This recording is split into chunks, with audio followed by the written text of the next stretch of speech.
Guys கொத்து பரோட்டா சாப்பிட்ருப்பீங்க. நீங்கள் கொத்துலே பிரியாணி கறி சாப்பிட்ருக்கீங்களா? அது என்னடா புதுசாக கொத்து கறி பரோட்டா?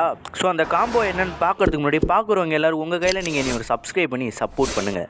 ஸோ இதான் கைஸ் கொத்து பிரியாணி கறி. ஸோ இதுக்கு இன்னொரு பேரும் இருக்குது, பொரிச்ச பிரியாணி கறியாக. செம்மையான டேஸ்ட்டு. ஸோ இங்கே எல்லாமே 100 தான். காம்போலாம் ஒன்றுமே கிடையாது, எல்லாம் சிங்கிள் டிஷ் தான். அப்புறம் பார்த்தா மட்டன்லேயும் பொரிச்ச கறி பிரியாணி இருக்கான். என்னடா இது? ஸோ மட்டன் கொத்து கறியாக இருக்கட்டும், ஸோ சிக்கன் கொத்து கறியாக இருக்கட்டும், எல்லாமே 100 தான். சரியான டேஸ்ட்டு. ட்ரை பண்ணி பாருங்கள். லொக்கேஷன் வேணால் கமெண்ட்லேயும் டிஸ்கிரிப்ஷன்லேயும் இருக்குது. ஸோ பார்த்துக்கலாம்.